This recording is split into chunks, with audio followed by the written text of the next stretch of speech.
Clara Monroe woke before dawn, as she did every morning.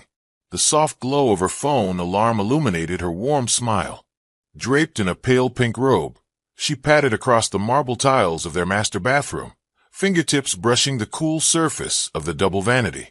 A dozen scented candles flickered around the bathtub, but none compared to the warmth she carried in her heart every day. Until recently.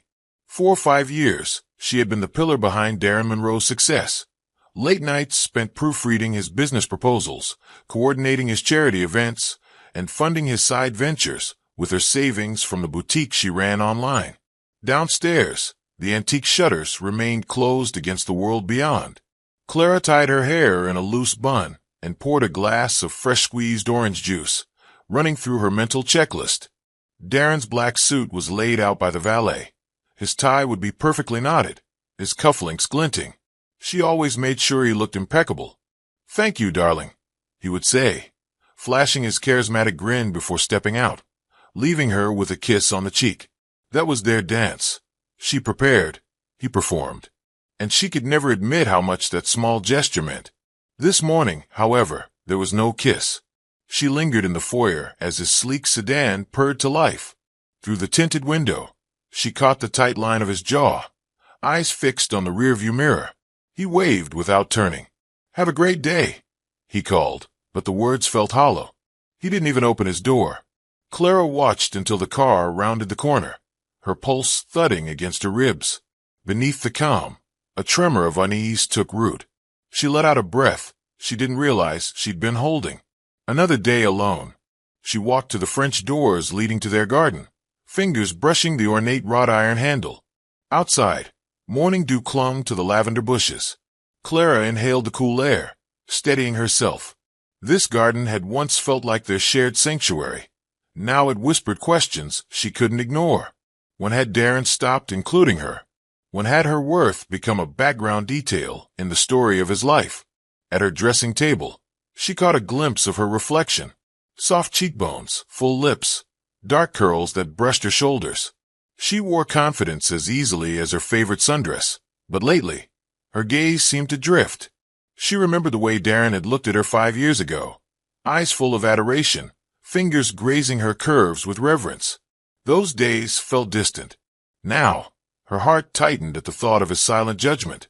"I'm proud of you," she muttered, tracing the initials of their intertwined destiny carved into the wooden frame. C+D equals to infinity. Her phone buzzed. A text from Zoe. "Ready for tonight?" Tonight was the gala at Darren's boss's estate, the event Darren insisted she skip. He claimed she'd be bored among high society elites, but Clara knew the real reason. She tapped out a reply. "See you at 6. And closed the app. She needed tonight to remind herself why she'd fallen in love, or to discover if that love still lived within her.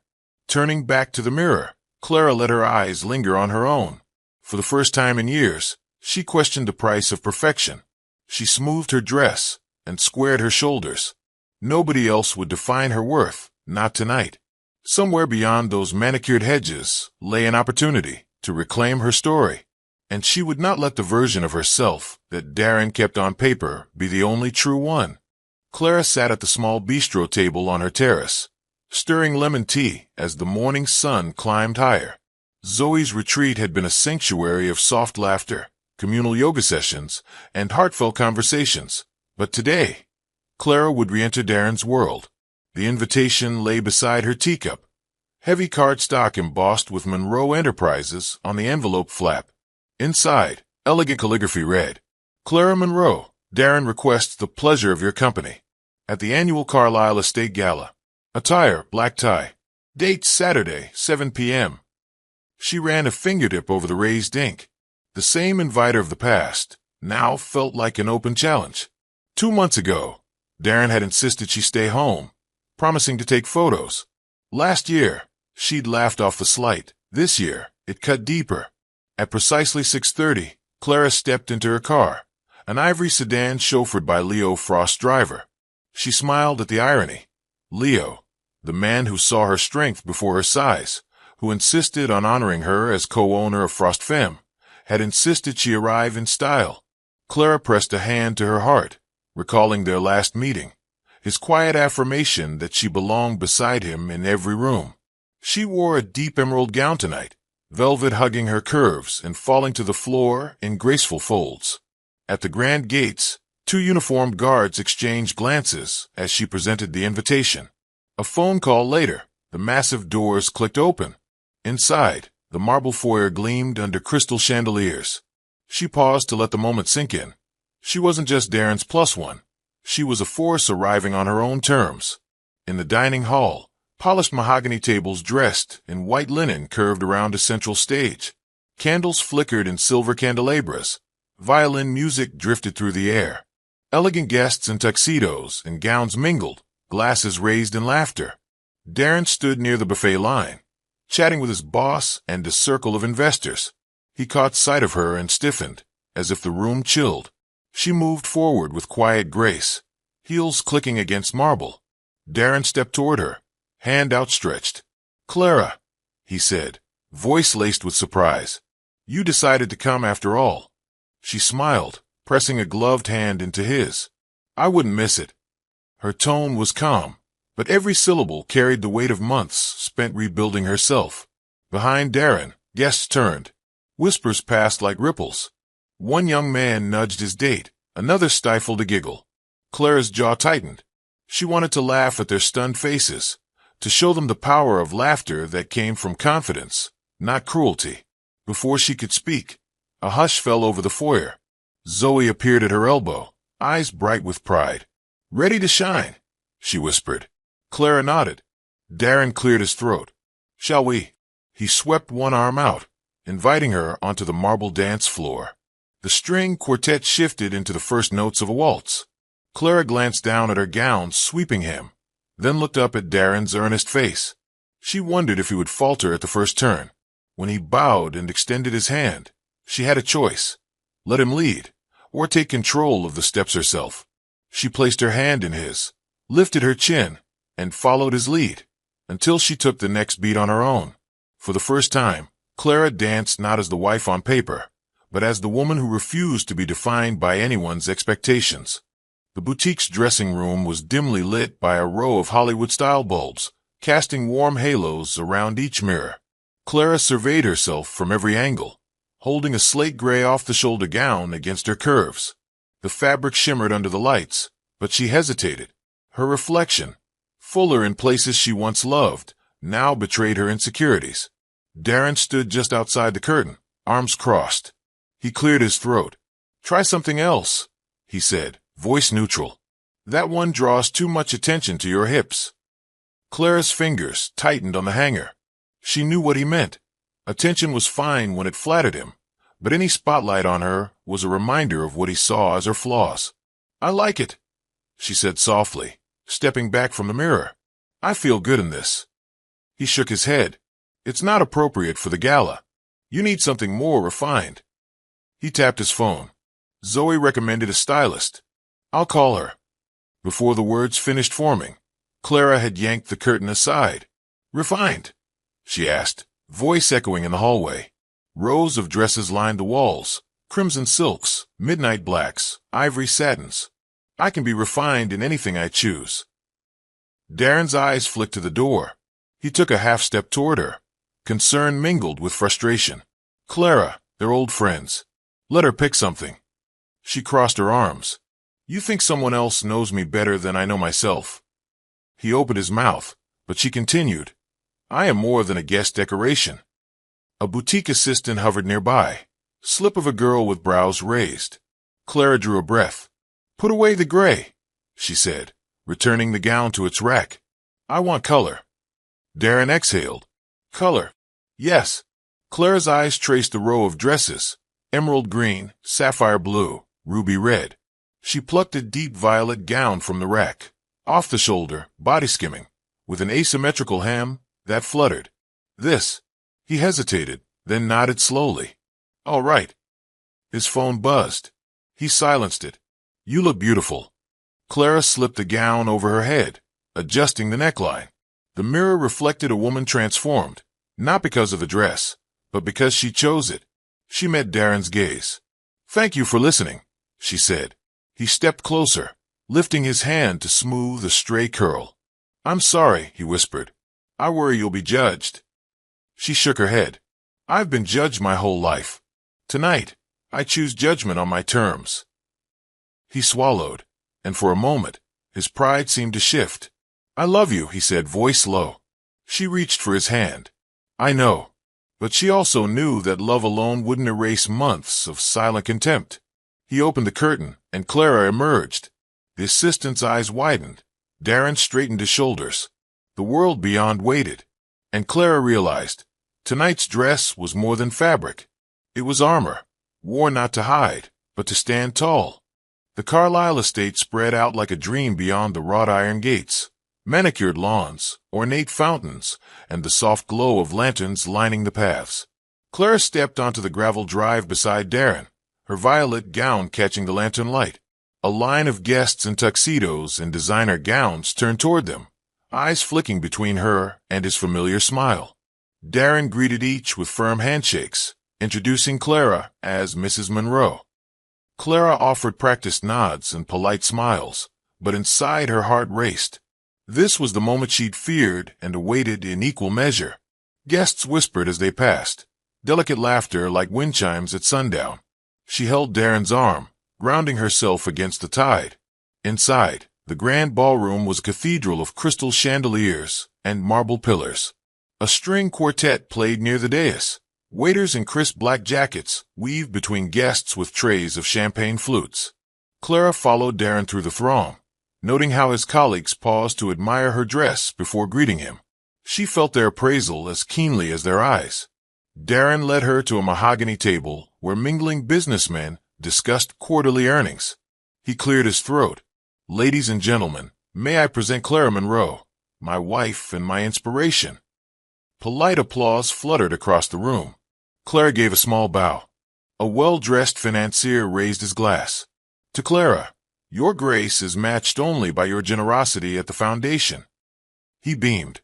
Clara nodded gratefully, the compliment both welcome and stinging. It was true that she'd funded half of Darren's latest charitable initiative, but this was the first time anyone outside their circle acknowledged her contributions. A group of young women in sequined dresses drifted closer, whispering. One tapped her own slim frame. "So lovely," she said, voice pitched just above polite. "Don't you find it hard to find dresses that fit?" Clara paused, measuring her response. In the past, she might have smiled and excused herself. Tonight, though, she took a breath and looked the woman in the eye. "I find it hard when people don't see beyond the size label." The woman's smile faltered.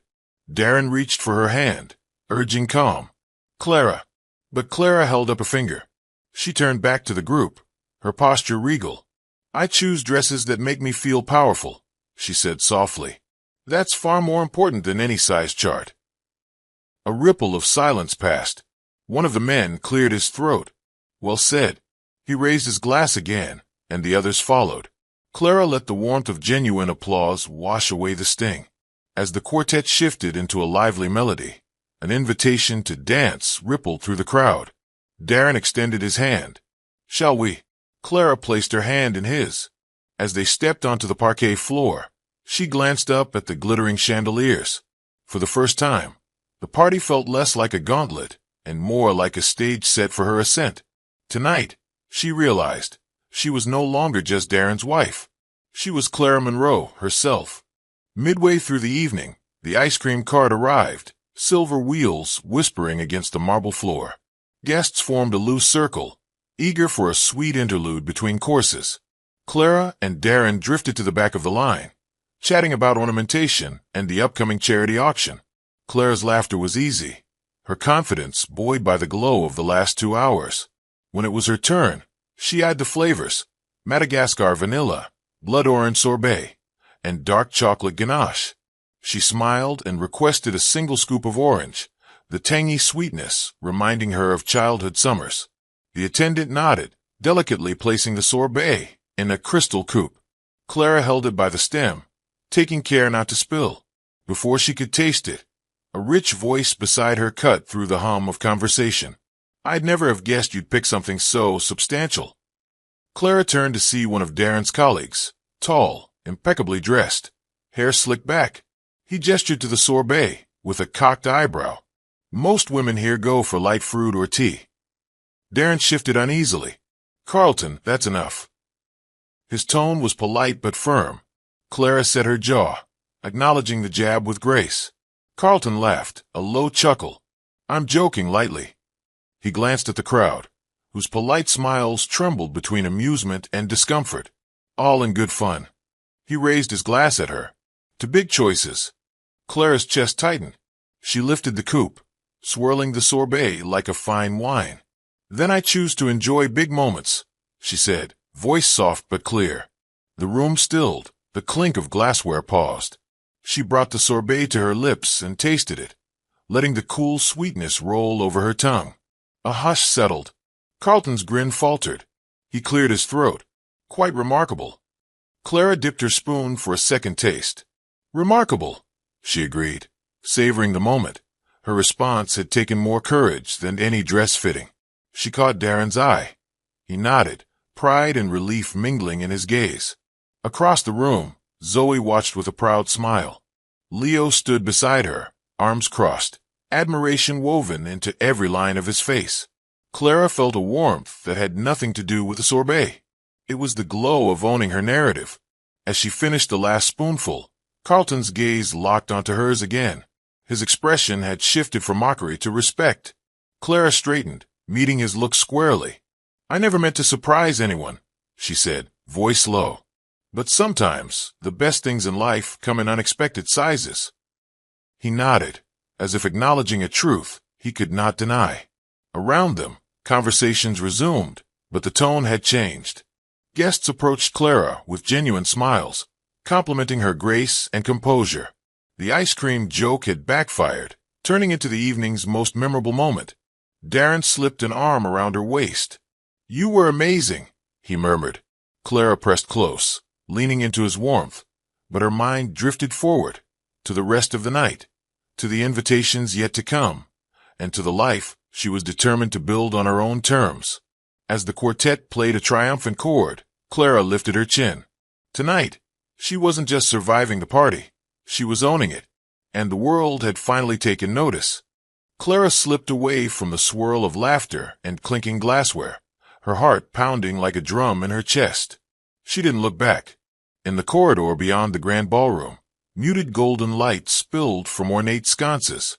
Each step she took felt heavier than the last, like a march toward an inevitable confrontation with her own reflection. She paused at the double doors marked ladies, running a trembling hand along the carved wooden frame. With a slow breath, she entered. Inside, the restroom was hushed. Marble countertops stretched beneath mirrors as tall as windows. Flickering candles in glass holders cast dancing shadows. Clara sank onto a padded bench, pressing both hands to her temples. The echo of Darren's laughter mingled with Carlton's ice cream jibe, haunting her with cruel rhythm. She studied her reflection, a strong woman on the verge of collapse. Her eyes, rimmed with unshed tears, stared back in silent accusation. Clara rose unsteadily and made her way to the sink. Warm water gushed as she cupped her hands and splashed her face. The cool droplets felt like tiny salves on raw skin, but offered no real relief. She let the water run, watching as it pooled and disappeared down the drain, an image of her own dignity slipping from her grasp. Her makeup blurred, mascara tracing rivulets down her cheeks, and she kept her gaze on the tiles, pretending not to see. A new sensation welled up, anger. Sharp, fierce. How dare they turn her confidence into a spectacle? How dare Darren offer polite applause when she needed genuine support? She felt every whisper she'd ignored all evening press against her like suffocating walls. Her knees buckled. She sat on the cool marble floor, back against the vanity. God, she choked out, the single syllable escaping like a prayer and a plea. Pulling her knees to her chest, Clara let tears break free. They came in heavy, trembling sobs, each one a release of months of hidden hurt. She pressed her face to her knees, her wedding ring cold against her skin. The memory of the day they'd exchanged vows, the way he'd looked at her like she was the sun, seemed as distant as a faded photograph. The candlesticks flickered, the silence deepened. She allowed herself to break. After several minutes, the sobs subsided, leaving a hollow ache. Clara wiped her face on the hem of her dress, smearing violet velvet with tears.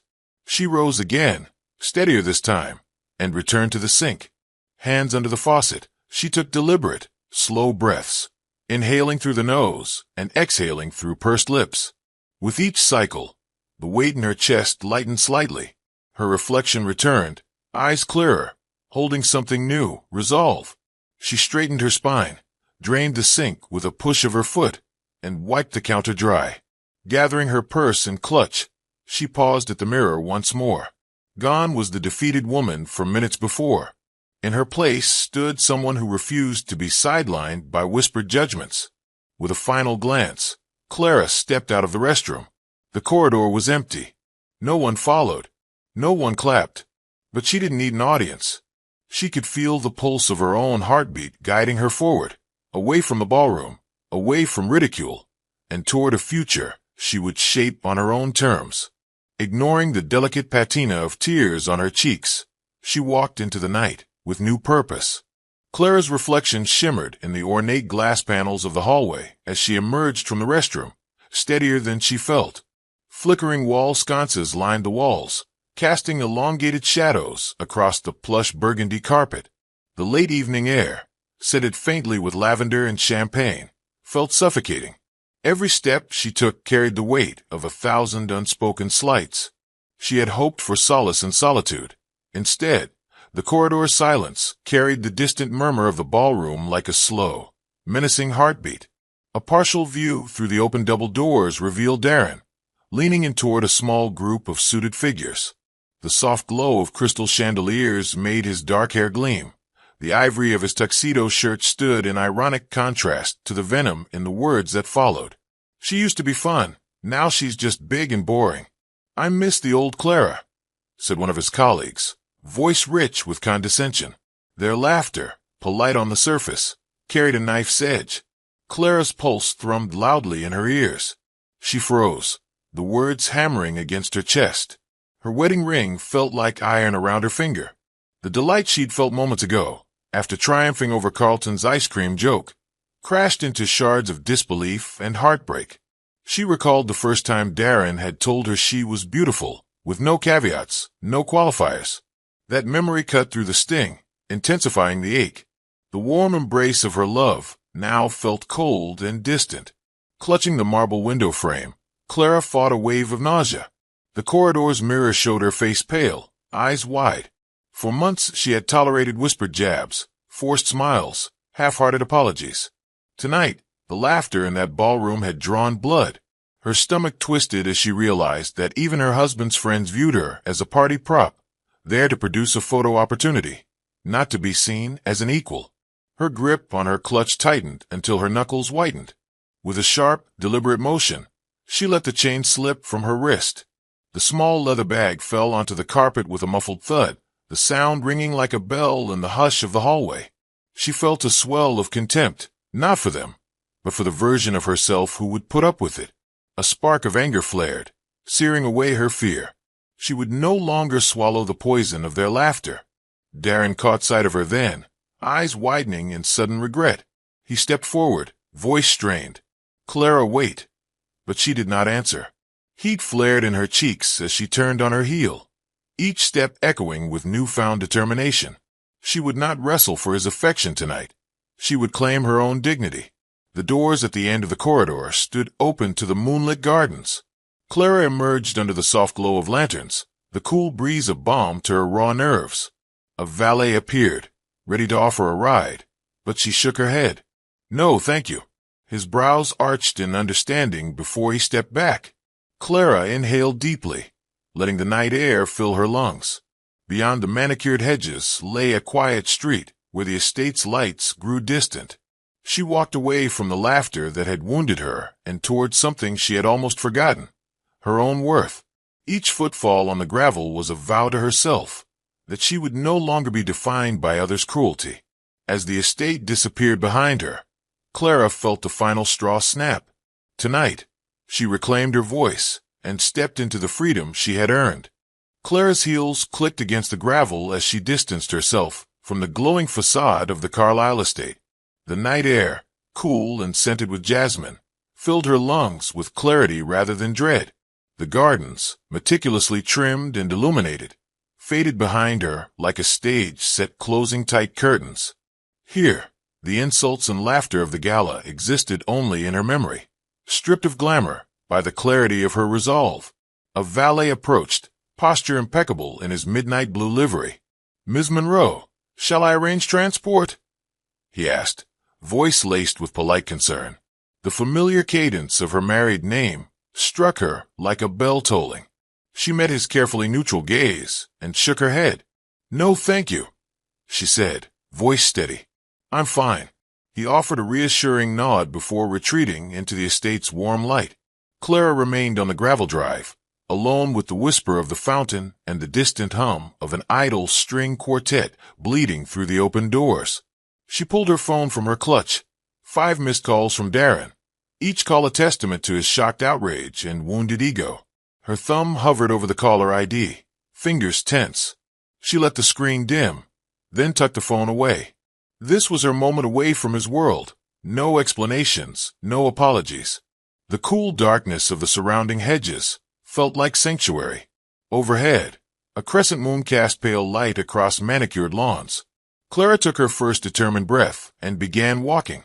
Each footstep sounded loud in the hush, a drumbeat for her newfound freedom. She thought of the Clara who had stood in front of a mirror as a child, giggling at mismatched outfits and unbothered by labels. That Clara possessed an unbroken spirit that tonight's cruelty could never extinguish. Halfway down the long drive, she paused beside a reflecting pool. The still water held her image, tear-streaked cheeks and brave eyes. She watched the ripples as a breeze kissed the surface, distorting her reflection. For the first time in months, she felt no shame at seeing herself unfiltered. She splashed a handful of water onto her face, dispelling the remnants of tears. Her reflection reset, eyes shining with purpose. The driveway ended at a quiet road lined with old oaks, whose branches arched overhead like cathedral vaults. A lone street lamp flickered, casting patterned shadows that danced across the pavement. Clara paused beneath it, feeling the tender glow warm her skin. A taxi cruised by with headlights lighting her from the side, but she did not hail it. She welcomed the solitude. She walked until her heels found pavement. The glow of a 24-hour cafe beckoned ahead, but she pressed on, ignoring its promise of comfort. In her mind, she replayed every step of that party. The gowns, the laughter, the sting of cruelty. And with each replay, she stripped away her pain, distilling her anger into resolve. She had been silenced for too long. A soft vibration alerted her to an incoming text. "Zoe, call me when you're safe." Clara pulled out her phone. The screen illuminated the message like a beacon. For the first time in days, she felt seen. She tapped Zoe's name, ready to speak the words that would launch the next chapter of her life. Clara's thumb hovered over Zoe's name, heart pounding with a mixture of relief and trepidation. Outside, the street lay silent, save for a distant siren wailing beneath the velvet sky. She pressed the green icon. The phone rang once, twice, each tone a drumbeat in her chest. On the third ring, Zoe's warm voice crackled through. "Clara?" she asked, sleepy but instantly alert. "It's late. Are you okay?" Clara leaned against a lamppost, phone pressed to her ear. The moon cast pale light across the pavement, her shadow stretching half a block behind her. I'm out," she said, voice trembling. "At the estate. I left." Zoe's silence was a gentle embrace, an open invitation for confession. Clara closed her eyes. "I can't go back," she admitted, words spilling out like confessionals. "They humiliated me." Zoe bristled with protective anger. "How dare they?" she exclaimed softly. Then, voice steadying, she issued a directive. "Listen, I've been waiting for your call. You need to get here. Not for him. For you." Clara inhaled, trusting the strength in Zoe's unwavering conviction. "I'll meet you at the retreat." Zoe's retreat, a sprawling former farmhouse turned haven of self-love, sat on the outskirts of the city, far from prying eyes. "Exactly," Zoe affirmed. "I'll text you the address and send the driver. Leave everything behind tonight. A car idled at the curb offered relief. I'll be in the lobby in 15. Wear something comfortable. She hung up before Clara could protest. In the sudden hush, Clara realized she was on the brink of a transformation she had long postponed. She unlocked her contacts and sent a terse text to Darren. I'm staying away for a few days. Don't call. The send button glowed as she released it. No explanation. No negotiation. Only boundary. At the boutique hotel lobby, a sleek sedan waited under amber streetlights. The driver, a polite man in a dark suit, greeted her with a respectful nod.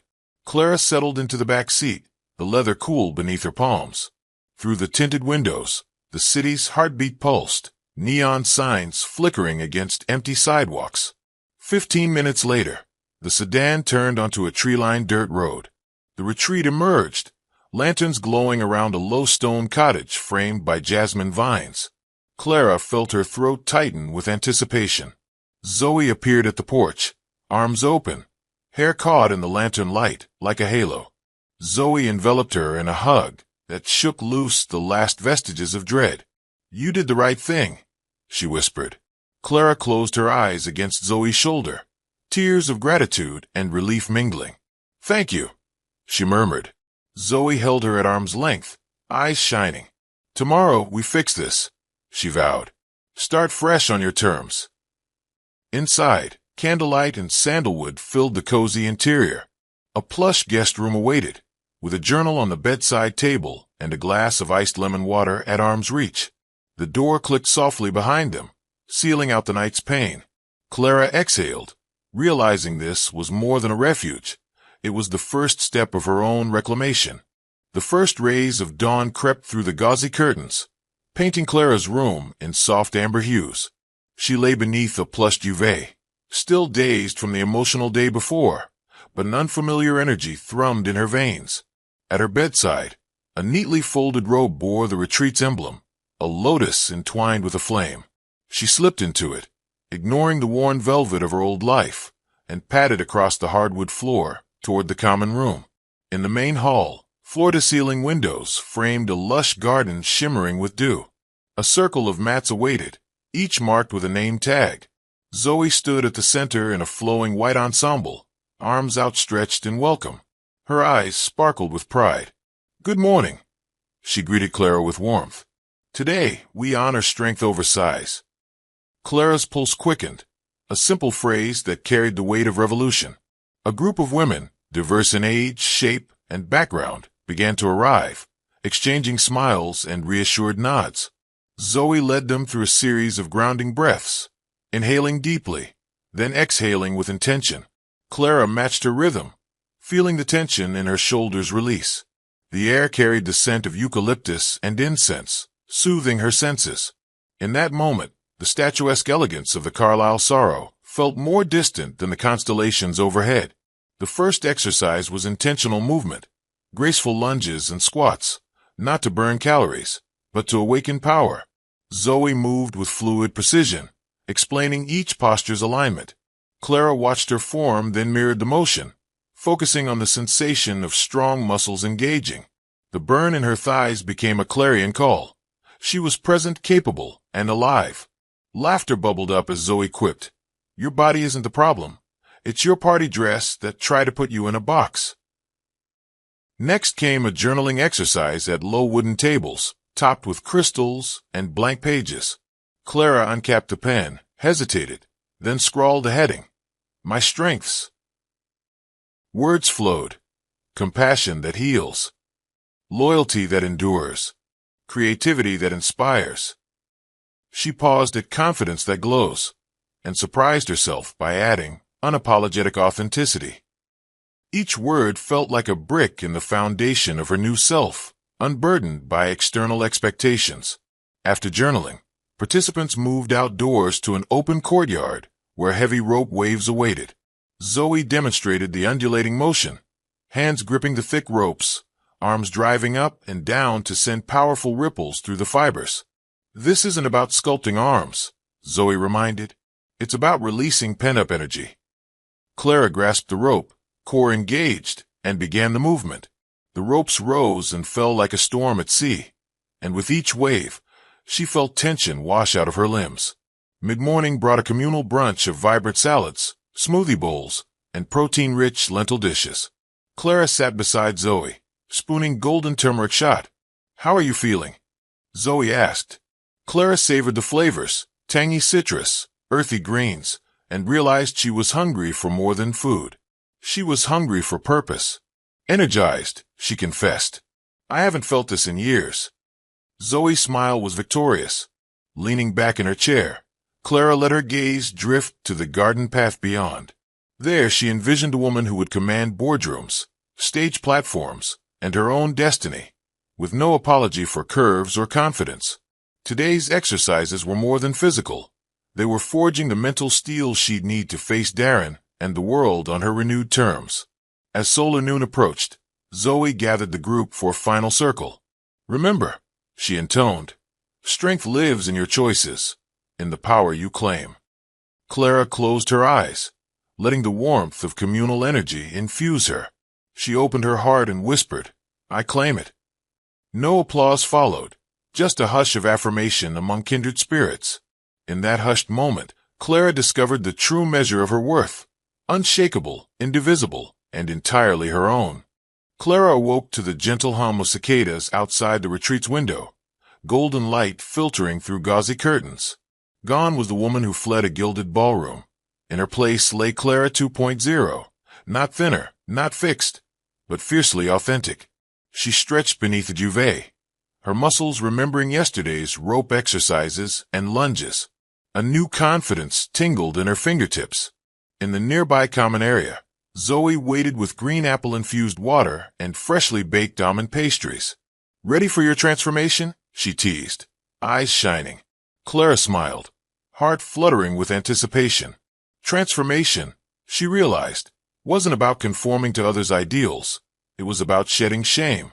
She poured lemon water into a glass and lifted it in a silent toast to herself. Zoe led her to a full-length mirror. Clara studied her reflection.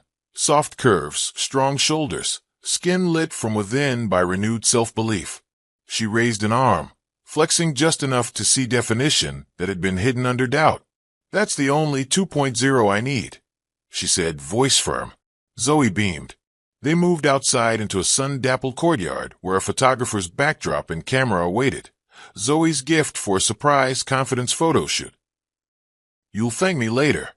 Zoe winked. Clara inhaled. She'd never let anyone photograph her without meticulous control. Now she welcomed it as an act of reclaiming her narrative. The photographer, a warm woman named Amara, guided Clara through poses. Hands on hips, chin lifted, eyes soft but unwavering. With each click, Clara felt layers of insecurity peel away. Amara encouraged gentle movement, spinning slowly, so the fabric of Clara's new lavender wrap dress fluttered like a banner declaring self-love. "Own it," Amara whispered. Clara did. After the shoot, Zoe gifted her a styled makeup kit with earthy tones, breathable products that highlighted her natural glow. "No contouring for shame," Zoe joked. Clara laughed, applying a light swipe of bronzer and mascara. She looked like herself, only radiant. Next, Zoe ushered her into a private workshop.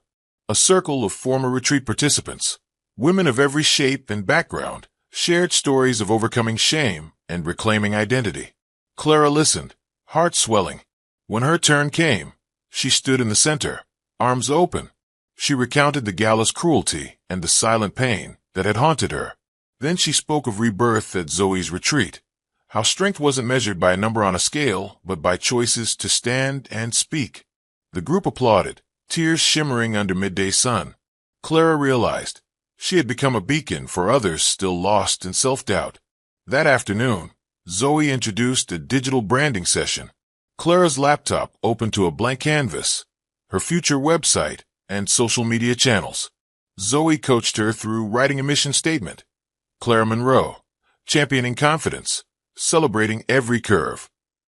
Clara typed each word deliberately, feeling the power in her own voice. They crafted a logo combining her initials with a phoenix rising, symbol of rebirth. Color palettes of deep plum and gold conveyed both elegance and strength. Clara envisioned speaking engagements, workshops, and campaigns featuring real women. As the sun dipped low, Clara stepped into the retreat's garden. Fireflies blinked among lavender blooms. Her phone buzzed, an email notification from Leo Frost's team, forwarded by Zoe. Proposal for collaboration. Power has no size campaign. Her breath caught. Leo had watched her photoshoot portfolio and mission statement. He wanted her story front and center. Clara closed her eyes, letting the night air fill her lungs. She felt the echo of every whispered insult, from the gala, dissolve into stardust. In its place blazed a flame of possibility. Tomorrow, she would meet Leo, and the world would see the woman she truly was, unbreakable, unapologetic, and authentically herself. Dawn's first light found Clara in her lavender robe, seated at a low table in the retreat sunroom. Across from her sat Leo Frost, impeccably dressed in a charcoal suit and crisp white shirt. His warm smile matched the gentle glow of morning. "Thank you for meeting me here," he said, voice sincere. "I wanted privacy, and to see where your transformation began."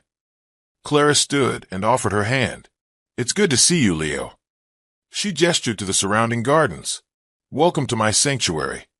Leo's eyes took in the lavender beds and the stone pathways, as if reading the story etched into every vine. They settled with steaming mugs of herbal tea. Leo leaned forward, elbows resting on the table.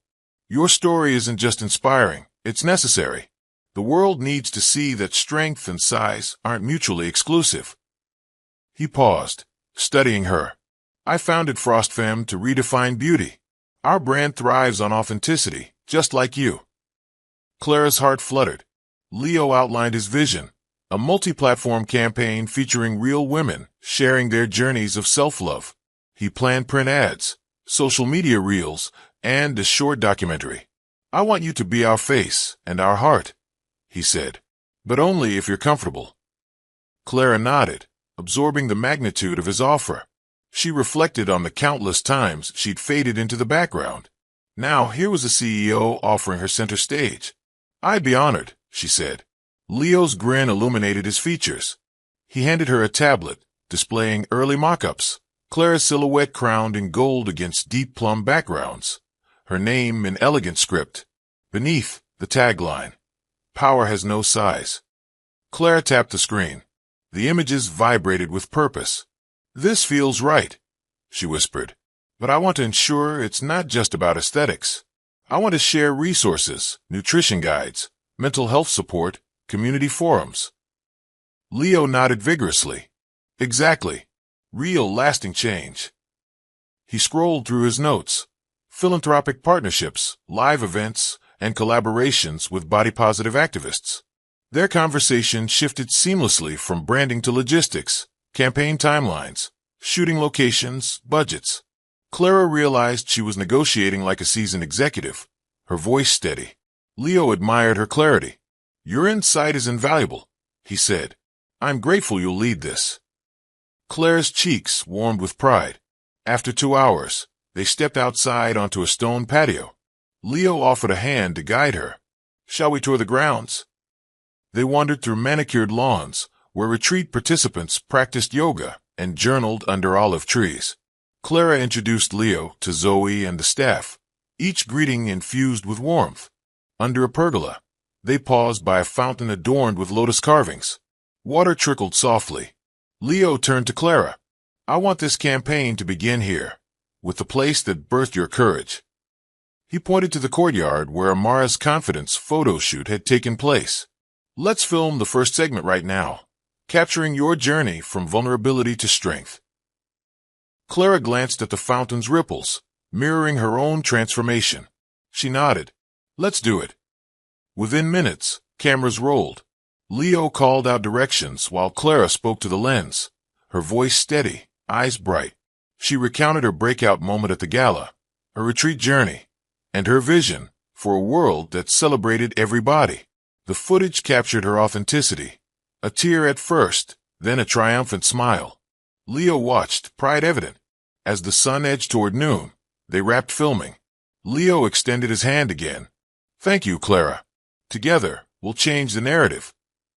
Clara clasped it. feeling a partnership forged in shared values and bold ambition. Walking back toward the retreat house, Clara realized she wasn't just the face of a campaign. She was a leader, a strategist, and a catalyst.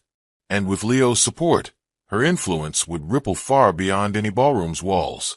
Later that evening, the retreat's drawing room was steeped in warm lamplight. Clara sat on a plush chaise longue, reviewing the detailed proposal Leo had emailed. It spanned platforms, YouTube mini-docs, magazine spreads, a podcast series, and included projected reach metrics and community impact goals. Every section bore the FrostFem seal of excellence. Every projection glowed with possibility. Zoe perched nearby, her laptop open. "How does it feel?" she asked. Clara scrolled through pages of timelines and budget breakdowns. "It's ambitious," she said, lips curving into a grin. "And exactly what I want." Zoe nodded, eyes shining with pride. "You're about to become the most visible advocate for body positivity and real empowerment." Clara marked her favorite sections. The local workshops initiative, where she'd host interactive sessions in community centers. The digital support group for women to share journeys. The scholarship fund for girls facing bullying. Each line resonated with her core mission. She tapped the accept button, then reread the on-screen prompt. "Do you agree to lead the Power Has No Size campaign as outlined?" Her finger hovered for a moment before clicking yes. A confirmation email pinged instantly. "Welcome aboard, Clara Monroe." Leo's message followed. "Clara, this is just the beginning. Together, we'll ignite a movement. Can't wait to change the world with you." Clara's heart swelled. She closed her eyes, imagining every life touched by this campaign.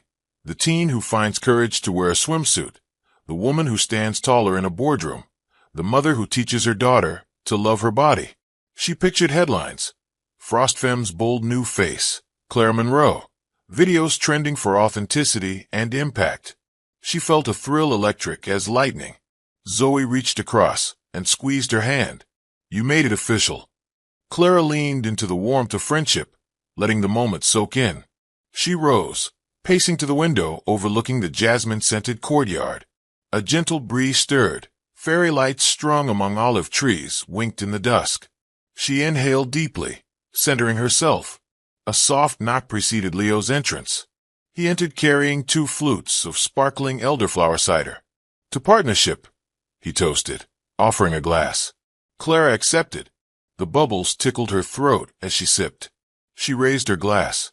"To impact," she replied, eyes meeting his in mutual respect. They discussed next steps, finalizing shoot locations, drafting press releases, coordinating with Zoe's retreat team. Leo emphasized authenticity, no overly staged scenes, a candid glimpse into Clara's journey and the retreat's supportive environment. Clara appreciated his insistence on truth over gloss. As midnight approached, Leo glanced at his watch. "I should let you rest," he said, handing her a flash drive containing today's footage. "Review tomorrow, and we'll schedule the first edit session." Clara placed the drive beside her laptop. "Thank you," she said quietly, "for trusting me." He smiled, and for a moment, the room felt charged with promise. "Trust is earned," he replied, "but after today, you've definitely earned mine."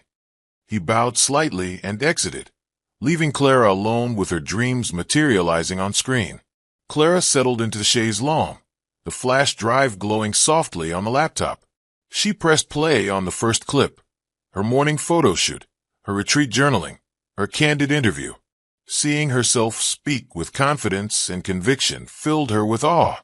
No longer defined by whispers in a ballroom, she was writing her own narrative, one where power and size coexisted without compromise. As the clock ticked past midnight, Clara closed the laptop and extinguished the lamp. Her mind buzzed with plans and possibilities. She drifted to sleep with a vision of sunrise shoots and global conversations, knowing that tomorrow, the world would hear her voice loud and clear. Sunlight poured through the retreat's bay windows as Clara arrived at the editing suite tucked behind the stone cottage. A team of FrostFem creatives awaited her, a stylist, a videographer, a copywriter, and Leo Frost himself, leaning over monitors. "Welcome back," Leo greeted, extending a warm hand. Ready for your debut? Clara inhaled, adrenaline mixing with excitement. They reviewed the footage from her courtyard documentary segment. Leon, the videographer, played clips of Clara speaking directly to camera, her voice steady, eyes alight with conviction. She described the pain of public mockery and the liberation of reclaiming self-worth. Cutaways showed lavender fields, journal entries, and rope wave exercises. Every frame radiated authenticity. Leo paused the playback. "This moment right here," he said, freezing on a frame where Clara's tearful eyes shifted to a triumphant smile. "That's the emotional pivot." He turned to the copywriter. "That frame will anchor the trailer." Tagline beneath. "From humiliation to celebration." Clara nodded, impressed by their precision. The copywriter drafted text on a shared screen. He called her fat. She called her power. Clara Monroe, her story, her strength. They arranged the trailer structure. A powerful open with Darren's jest at the gala, then Clara's solitary walk into night, her rebirth at Zoe's retreat, and finally a direct address to camera, her voice dripping confidence. Leo planned to premiere the clip across Frost Femmes, social channels, and partner sites at 8 p.m. tonight. At noon, Clara joined the stylist for a final wardrobe selection for the feature's on-camera interview. A tailored plum blazer and wide-leg crepe trousers awaited. "We want authority and approachability," the stylist explained. As she slipped into the outfit, Clara felt the weight of fabric transform into armor of purpose.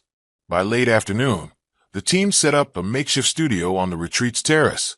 Cameras, lights, and microphones surrounded a high stool draped in plum velvet. Clara tested the mic, her voice resonating crisp and clear. The videographer adjusted angles, ensuring the lavender backdrop and dripping ivy framed her like living art. Leo stepped in as director. "Speak to your audience as you would to a friend," he instructed.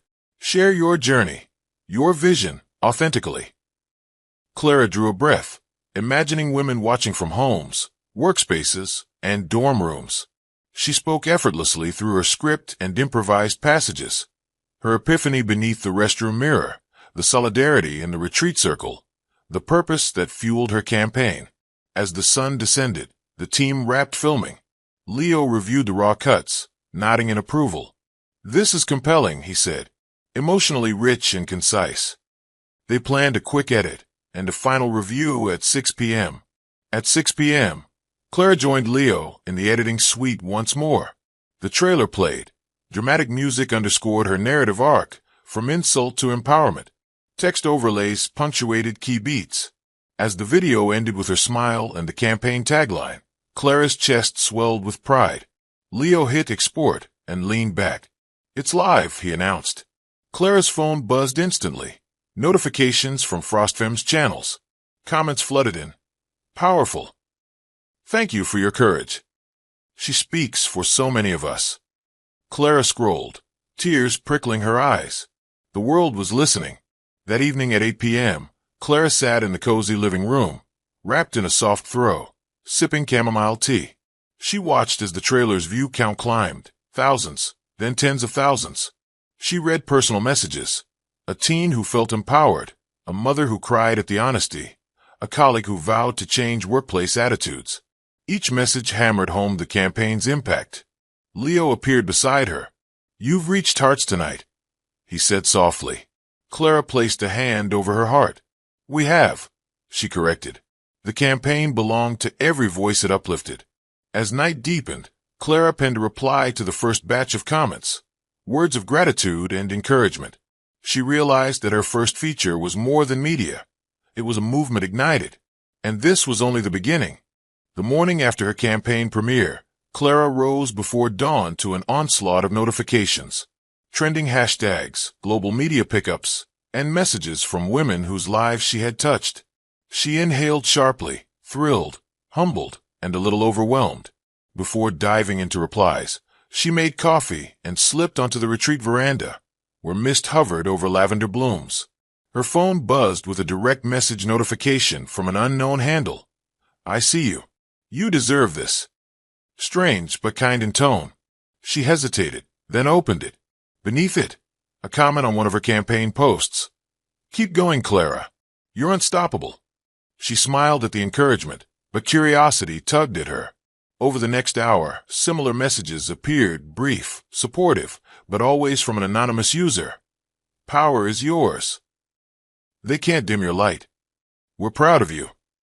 Clara found comfort in the positivity, but wondered who was behind the digital veil. She scrolled through her DMs. The anonymous handle had no profile picture, no real name, only messages brimming with empathy. After breakfast, Zoe found her by the lavender fountain. You look intrigued, Zoe teased. Clara explained the messages. Zoe frowned thoughtfully. Could be a fan, she said. Or a bot. Clara shook her head. There's something personal in these notes. Like they know exactly what I need to hear. Zoe nodded. Be cautious, but grateful. Back at her workspace, Clara drafted responses, thanking the anonymous supporter. But each time she hit send, she paused and deleted it. She preferred authenticity. Responding to a ghost felt hollow.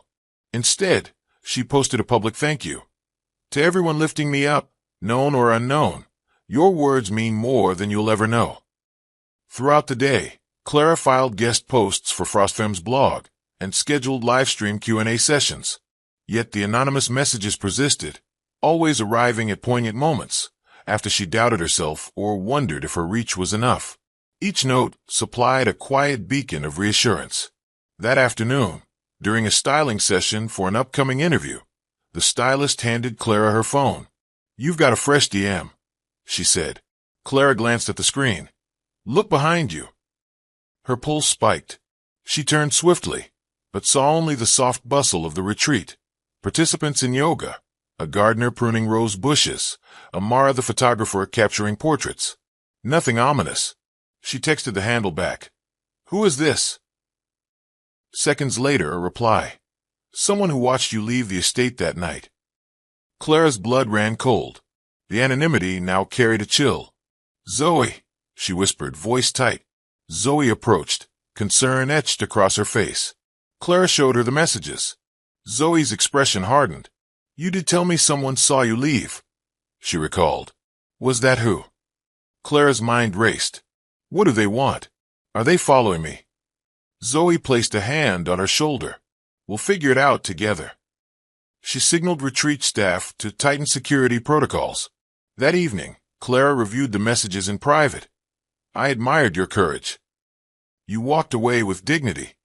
The tone had shifted from supportive to personal, almost reverent. Someone from her past, perhaps a stranger at the gala, had watched her stand up for herself and tracked her journey. Instead of fear, Clara felt a ripple of empowerment. If this stalker was genuine, they understood her pain and transformation. But she resolved to protect her safety and privacy. She blocked the anonymous handle and reported the account, then posted a general reminder. Boundaries matter. Speak kindly and respect privacy. As darkness fell, Clara sat on her balcony, gazing at the retreat's lantern-lit gardens. She realized that rising influence came with unexpected attention, some kind, some unsettling. Yet she refused to be silenced. Her campaign thrived on authenticity, and she would maintain that honesty, even in the face of ambiguity. Tonight, as the cicadas sang their nocturne, Clara whispered to the stars, Be brave, be open, be safe. And with that vow, she closed her eyes, ready to face whatever dawn and anonymous messages would bring. The morning sun filtered through Clara's bedroom window, igniting motes of dust into golden specks. Her phone buzzed on the nightstand. Still in her silk robe, she reached over and saw an email subject in bold.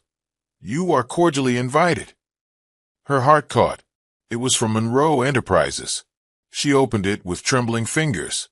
Miss Clara Monroe Frost, in recognition of your outstanding contributions to FrostFem and Monroe Foundation, you are invited as our honored guest to the 2025 Monroe Annual Gala.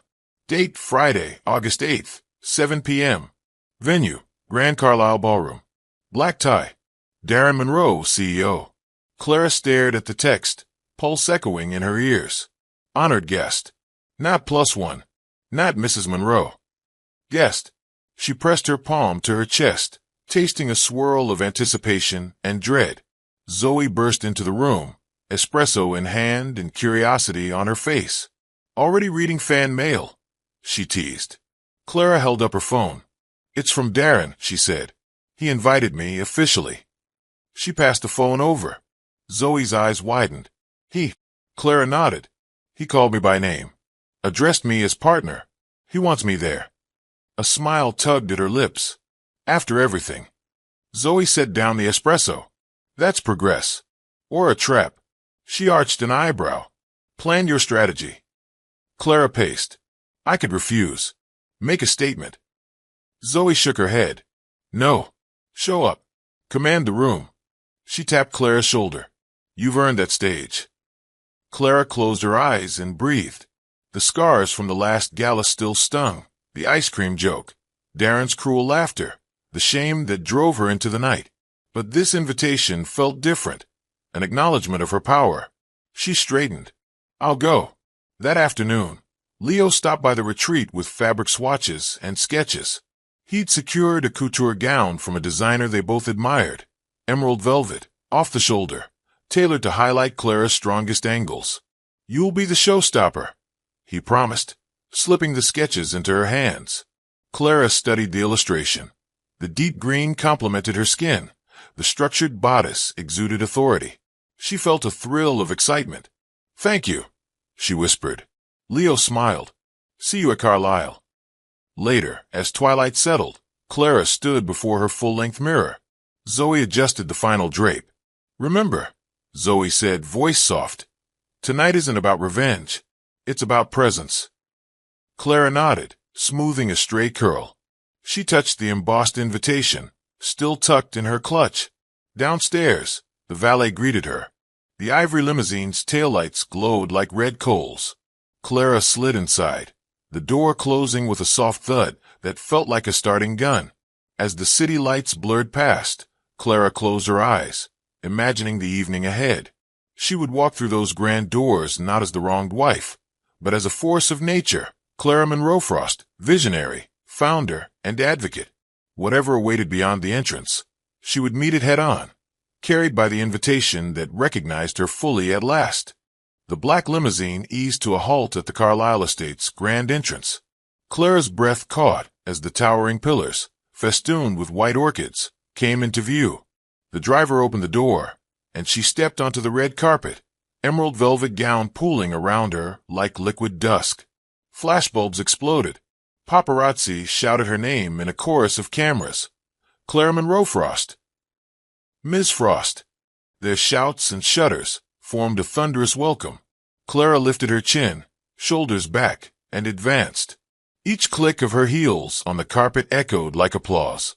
"Ms. Frost, over here," a photographer called, gesturing. Clara paused, offering a poised smile and a gentle wave. The lenses converged, capturing her confidence. She turned slowly, letting the gown's train swirl behind her like a wave of confidence. Darren stood nearby in midnight black tuxedo, jaw clenched but eyes wide. He looked as though he'd forgotten how to breathe. Clara's heart fluttered at his gaze, equal parts triumph and uncertainty. He straightened his lapels and moved to her side, offering his arm. She placed her hand atop his, cool and certain. "Looking radiant," he managed, voice low. His words fluttered awkwardly amid the roar of the cameras. Clara offered a serene nod. "Thank you, Darren," she said, her tone even. Their eyes met, his shimmering with regret, hers brimming with resolve. A burst of commotion pulled Clara's gaze toward the entrance hallway, where guests in couture gowns and tuxedos paused mid-step. Whispers rippled. "Is that Clara? She's the new face of FrostFam." Excitement crackled through the crowd.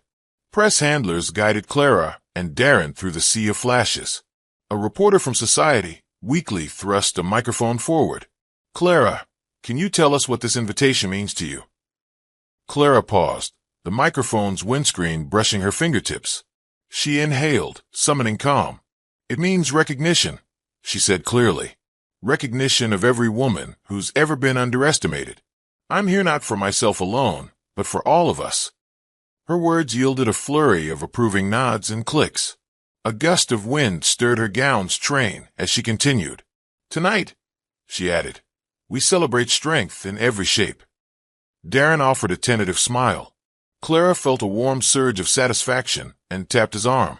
"Shall we?" she asked, voice steady. He nodded, guiding her into the grand foyer. They ascended the sweeping staircase together, each step a beacon. Below them, guests craned necks, champagne glasses paused mid-air. Clara felt the electricity of anticipation crackle around her. She glanced at Darren, who inhaled sharply as if the words she'd spoken still rang in his ears. At the top of the stairs, Leo emerged from the crowd, camera crew in tow.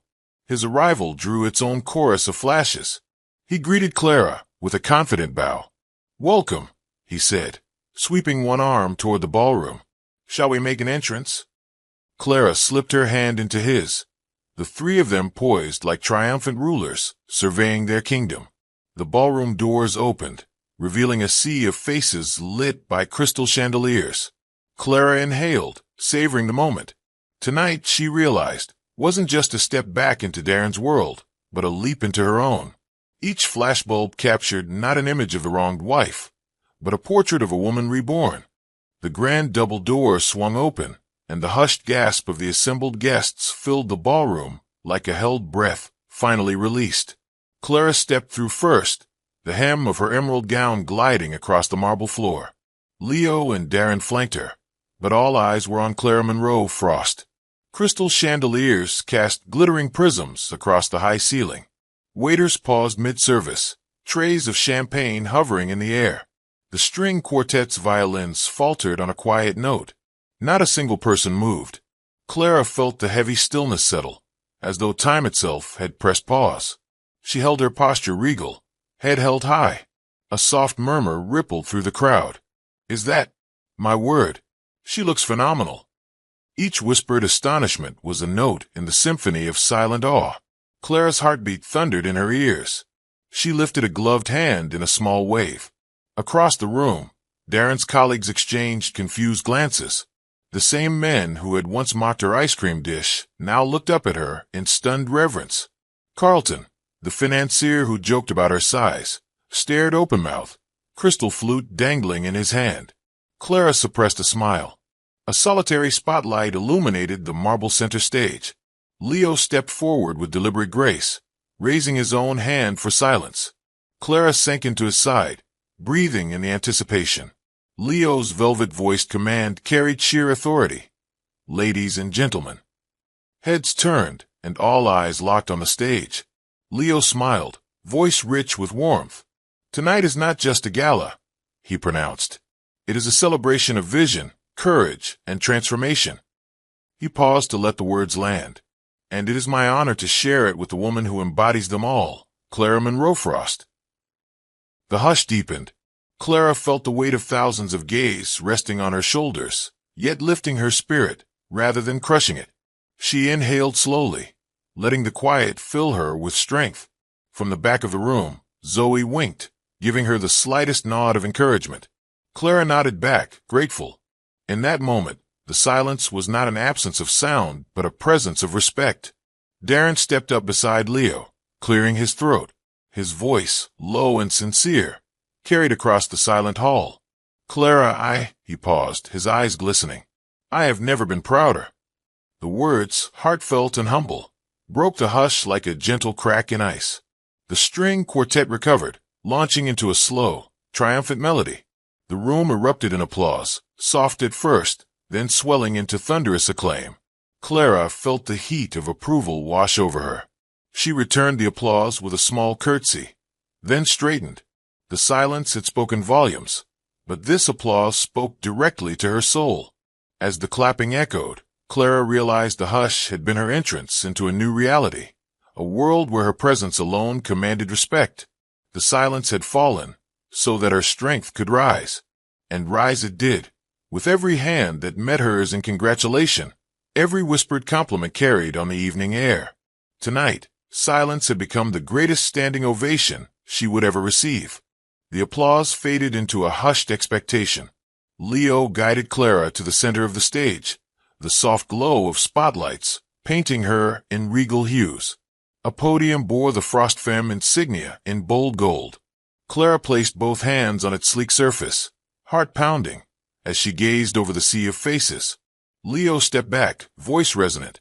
Friends, colleagues, honored guests, allow me to unveil the next chapter in Frostfemme's story. He turned and tipped his head toward the grand doors. Moments later, they swung open again, and Leo's business partner, board chairman Marisol DuPont, entered, flanked by 4 executives in tailored suits. Each executive held a document folder. Clara blinked as Marisol approached. The chairman's silver hair framed a face lined with wisdom and fierce determination. "Ladies and gentlemen," Marisol began, voice strong, "Frostfemme has grown under visionary leadership. Today, we formalize that leadership." She motioned to the executives, who handed a folder to Leo and one to Clara, in perfect synchronization. Leo opened his folder, scanning the text. He glanced at Clara, eyes shining. "Clara Monroe Frost," he announced, voice carrying delight. "I hereby welcome you as co-owner and chief visionary officer of Frostfemme." The title echoed through the hall like a victory anthem. Clara's breath caught. Marisol gestured to a giant screen behind them. It flickered to life, revealing a sleek graphic. Clara Monroe Frost, co-owner and CVO, beneath the Frostfemme logo. The crowd erupted into cheers and whistles. Clara's vision statement scrolled below. To empower every woman with confidence, authenticity, and the freedom to embrace her power, no matter her size. Tears pricked at Clara's eyes. She looked to Leo, who beamed with pride. Darren, standing in the front row, applauded with genuine admiration, his earlier regret replaced by awe. Carlton pocketed his flute, leaning forward to whisper something to his colleague. Clara saw their expression soften, respect replacing derision. Leo stepped forward, offering his arm. "Shall we?" he asked. Clara took it, her pulse soaring. As they circled the stage, colleagues reached out to congratulate her. Handshakes, hugs, torn sheets of the company newsletter with her feature story, and glowing compliments. An executive named Malik, a former skeptic, pressed her hand. "I doubted the power in your message," he admitted, voice low. "But you've proven me wrong in the most spectacular way." Clara smiled. "Thank you," she said. "Thank you for believing." Back on stage, Marisol raised a glass of ruby-red champagne. "To Clara Monroe Frost," she toasted, voice proud. "May your leadership light the path for every woman to claim her power." Glasses clinked in unison, crystal ringing a triumphant chord. Clara lifted her own glass, words catching in her throat. Around her, the energy vibrated celebration, unity, and the promise of transformation. Offstage, Zoe wept happy tears. Leo slipped his arm around Clara's waist. "This is it," he whispered. "Your moment." Clara leaned into him, letting the warmth of partnership and recognition fill her. She closed her eyes briefly, imprinting every sensation, the glittering lights, the sound of applause, the weight of the CVO title in her palm. She felt the pulse of Frostfemme's future beating in her chest. When she opened her eyes, she saw Darren watching from the edge of the stage, hand over his heart, eyes bright. In that look, she sensed both apology and admiration, a silent vow that he would never doubt her again.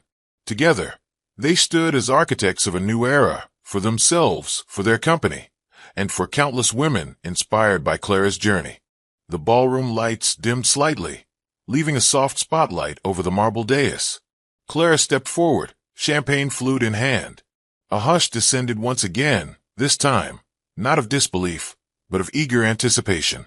She placed her glass on the podium's edge and raised her eyes to the crowd. "Ladies and gentlemen," she began, voice clear and warm, "tonight we've witnessed a transformation, not just of a company, but of a movement." She paused as heads nodded in agreement. "When I walked away from the gala 5 months ago, I did so burdened by shame and hurt, but I carried with me a spark of something stronger, hope." Murals of lavender and gold on the walls seemed to lean closer. Clara continued, "Hope that one day, women would be celebrated for their power, regardless of size. Hope that authenticity would triumph over expectation. Hope that every voice, no matter how soft, could roar." A murmur of applause rippled through the audience. She lifted her glass higher. "To all the women who have been told to shrink, physically, emotionally, or mentally, to fit someone else's mold. To the daughters watching from afar, wondering if they're enough. To every soul who has felt sidelined, you are more than enough. Claire's voice trembled with emotion but never faltered. She scanned the room. Zoe's proud tears, Leo's supportive smile, Darren's awed reverence. Their presence grounded her words. She took a slow sip of champagne, letting its crisp sweetness mark the gravity of the moment. Tonight, she resumed, we usher in a new era, one where strength and size coexist in harmony. Where confidence isn't measured by a number on a scale, but by courage in the heart. Where success is defined by authenticity, not by approval. She tapped her glass gently. To every woman who dares to stand tall, to every ally who lifts her up, and to a future where our power knows no limits. A thunderous cascade of applause followed. Claire's chest swelled with a rush of fulfillment. She stepped back to allow Leo and Marisol to join her on stage. Darren rose from his seat, capturing her gaze across a sea of adoring faces. He mouthed, "I'm sorry." Clara returned his expression with a gentle, forgiving smile. Leo raised his glass toward her. "To Clara," he toasted, "the heartbeat of this revolution." Marisol chimed in, "To authenticity." The crowd echoed, "To authenticity." Clara watched plates of hors d'oeuvres pass by, miniature quiches, delicate canapes, and realized she wasn't hungry. This moment was nourishment enough. She patted Leo's arm. "Thank you," she whispered to him. He squeezed her hand. As the glasses clinked again, Clara thought of the road behind her. That fateful invitation, the midnight phone call, the retreat's revelations, the campaign's launch, and now this night of vindication. The journey had tested her strength, but each step had led to this summit of celebration. She swept her gaze over the room, letting the faces, old friends, new allies, and inspired strangers, imprint on her memory. This toast was not an ending, but the prologue of countless stories yet to be told. Clara lifted her glass one final time, exhaling softly. "Here's to the power we claim, the voices we raise, and the stories we live, fearlessly, fiercely, and fully ourselves." The applause roared, champagne sparkled, and Clara Monroe Frost knew she had not only reclaimed her own destiny, but had ignited a flame that would burn bright in hearts everywhere. Clara remained seated as the last notes of laughter subsided, her gaze fixed on the reflective surface of her champagne flute. Across the ballroom, Darren Monroe hesitated for a moment before closing the distance between them with determined steps. He paused by her table, eyes hard with regret and vulnerability. He cleared his throat quietly so only she could hear.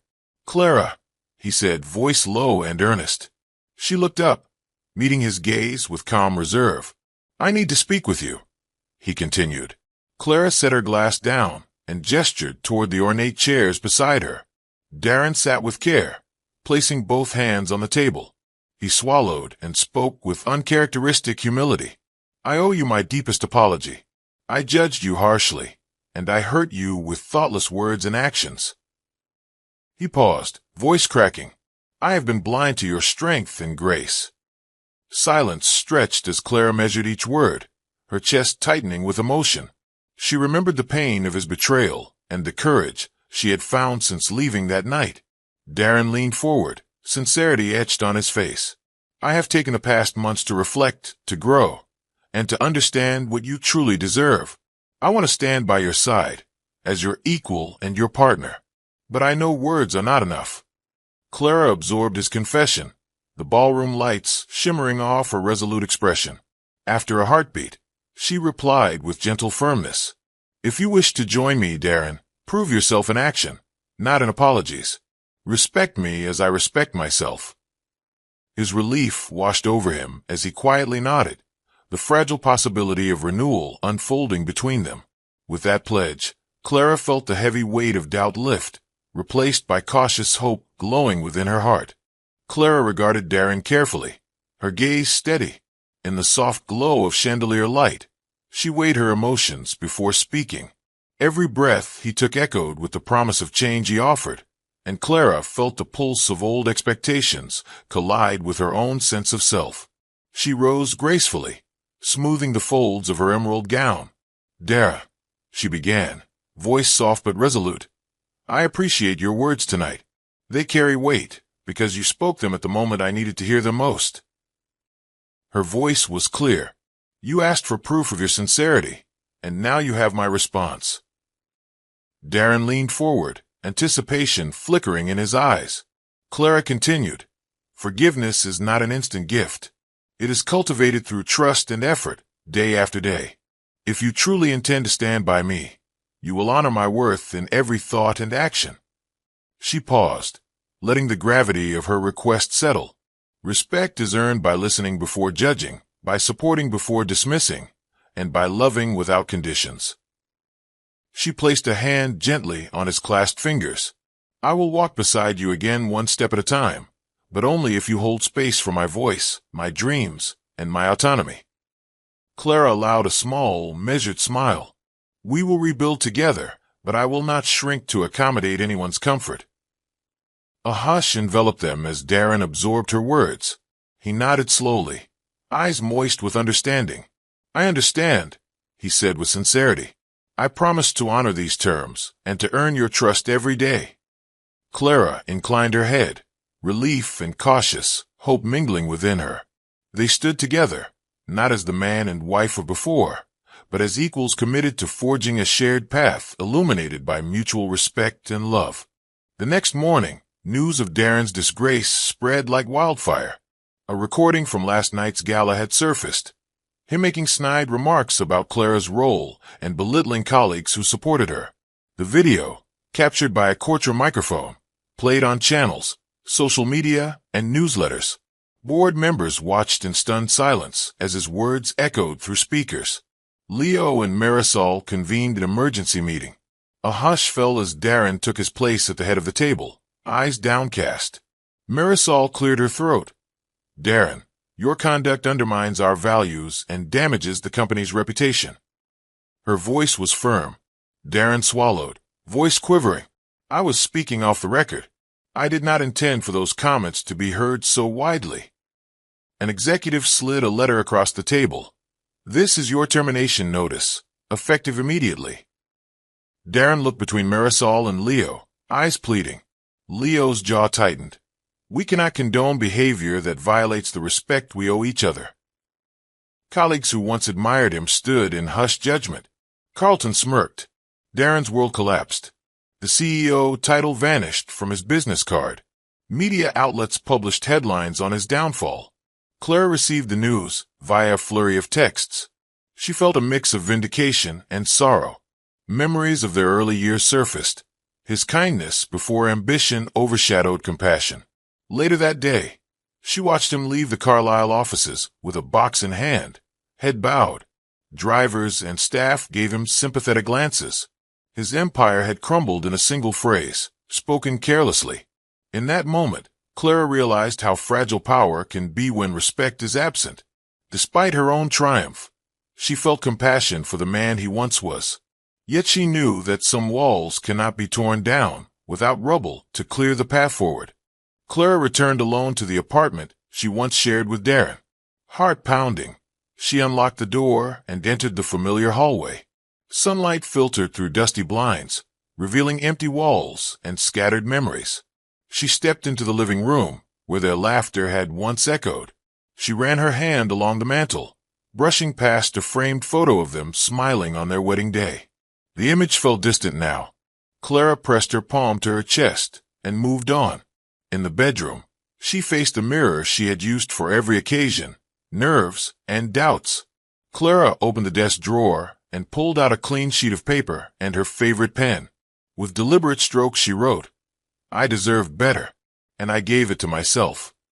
The words rang with finality. She placed the note next to the rose quartz Darren had given her, a symbol now of lessons learned. Clara returned the wedding photo face down on the nightstand, acceptance softening her features. Before leaving, she took a last look around the space that had witnessed her fear and growth. She exhaled, letting go of old pain. Locking the door behind her, Clara felt the click echo like a promise. The apartment belonged to her history, but not to her future. Outside, Zoe stood at a corner cafe table, 2 steaming cups and warm pastries waiting. Clara crossed the street, each step lighter than the last. Zoe reached out, offering a reassuring smile and a hand. "Ready for what comes next?" Zoe asked gently. Clara tapped the note in her purse, the words still clear. "I gave it to myself." She nodded confidently. More than ready. Hand in hand, they walked forward, leaving the past behind and embracing the open road ahead. She felt free. As dawn broke over the city skyline, Clara settled into the back of the ivory limousine. The hum of tires on asphalt accompanied her thoughts. Leo Frost sat beside her as partner. Her latest project debuted successfully. She felt the stirrings of a movement that would grow far beyond any single campaign. She gazed out the tinted window, watching the boulevard awaken. Morning joggers, street vendors, and shopkeepers greeting the day. The city mirrored her own transformation. Leo turned to her, curiosity in his eyes. "So what's next?" he asked, voice warm and earnest. Clara placed her hand over his. "We build a world where girls, like me, don't have to recover from men like him. A world where confidence is cultivated in every corner." He nodded, the corners of his mouth lifting. "And how do we start?" She smiled, recalling the countless women who had shared their stories with her, in retreat circles, online forums, and community gatherings. "With connection," she said. "Workshops in local centers, honest conversations in schools, safe spaces online. We'll partner with organizations championing body positivity, mental health, and leadership." Leo's smile grew broader. "I love it. Let's map it out." As the limo navigated toward the Frost Fam headquarters, Clara felt a steady certainty in her chest. The cityscape shifted from busy downtown towers to quiet tree-lined avenues. Each mile carried her further from the past and closer to the future she had designed. She turned to Leo, determination shining in her eyes. "Let's show the world how to stand tall." He raised his coffee cup in a salute. "To standing tall. Always." Clara clinked her cup against his. "To the new world we'll create." The limousine roared past, bearing them toward a morning suffused with promise and purpose. I hope you enjoyed this story. Please like, comment, and share.